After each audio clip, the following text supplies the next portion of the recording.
नमस्कार दोस्तों। आज मैं आपको वाच्य बताऊंगी। वाच्य ये भी कक्षा 10वीं की परीक्षा में, बोर्ड की परीक्षा में 5 नंबर का प्रश्न आता है, जिसमें 4 नंबर का आपको बनाना होता है। 5 प्रश्न आते हैं जिसमें से 4 बनाने होते हैं और आपका 4 नंबर निश्चित हो गया। ठीक है, तो ध्यान से समझेंगे वाच्य किसे कहते हैं।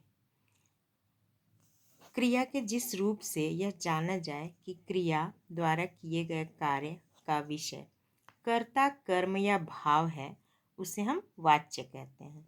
वाच्य के 3 भेद होते हैं: कर्तृवाच्य, कर्मवाच्य और भाववाच्य। ठीक है, तो कर्तृवाच्य क्या है? देखिए, जिस वाक्य में कर्ता की प्रधानता होती है उसे कर्तृवाच्य कहते हैं। इसमें क्रिया कर्ता के लिंग और वचन के अनुसार प्रयोग की जाती है। जैसे देखिए, कुछ उदाहरण दिए हुए हैं। मोहन गिटार बजाता है, पिताजी खाना खा रहे हैं, नेहा ने आम खरीदा, श्याम ने फूल तोड़ा, रमेश पत्र लिख रहा है। अच्छा, कर्तृवाच्य की पहचान देखिए, कुछ दिया हुआ है इसमें। कर्ता बिना विभक्ति या कारक चिन्ह के भी हो सकता है। कर्ता के साथ ने विभक्ति लग सकता है। इसमें सकर्मक, अकर्मक कोई भी क्रिया होती है। इसमें द्वारा, के द्वारा ये सब नहीं होता। और इसमें परसर्ग रहित यानी परसर्ग के बिना कर्ता में क्रिया कर्ता के लिंग और वचन के अनुसार चलती है। जैसे बालक खेल रहा है। और ने परसर्ग कर्ता कारक का होता है, तो कर्ता कारक का परसर्ग इसमें लग सकता है। ठीक है,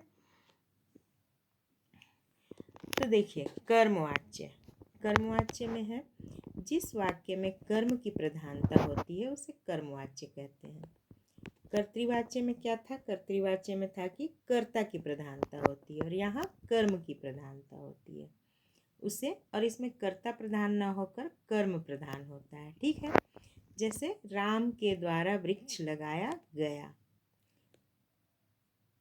नौकरानी के द्वारा कमरा साफ किया जाता है, मुझसे उपन्यास पढ़ा जाता है, शिक्षक द्वारा पाठ पढ़ाया जाता है, अंकित से पत्र लिखा जाता है। तो ये सब जो है इसमें कर्म प्रधान है, मतलब जो कार्य कर रहे हैं उस पर ज़्यादा दबाव है, कर्ता पर ज़्यादा दबाव नहीं है, इसलिए यह कर्मवाच्य है। कर्मवाच्य को कैसे पहचानते हैं? देखिए, कर्ता के साथ से या के द्वारा विभक्ति होती है। कर्मवाच्य में हमेशा क्रिया जो होती है क्या होती है? सकर्मक होती है। कर्मवाच्य में कर्ता का होना अनिवार्य नहीं।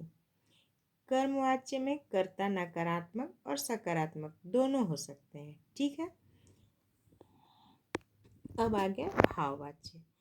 जिस वाक्य में क्रिया का संबंध कर्ता या कर्म से न होकर भाव के अनुसार हो उसे भाववाच्य कहते हैं। जैसे मुझसे बैठा नहीं जाता, अब तो खाया भी नहीं जाता। इसमें ज़्यादातर नहीं का प्रयोग होता है। ठीक है, और भाव को व्यक्त किया जाता है, यहाँ भाववाच्य।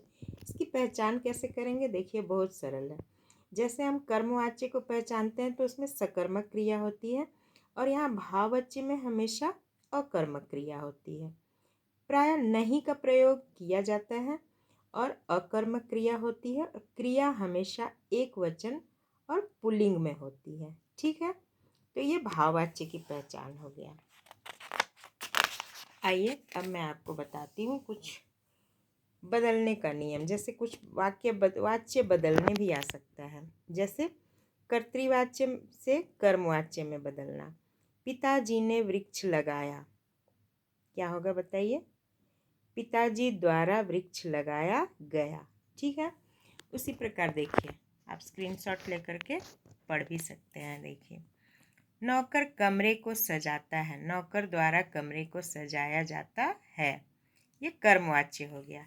अब कर्तृवाच्य से भाववाच्य कैसे होगा? मैं चल नहीं सकता, ये कर्तृवाच्य हो गया।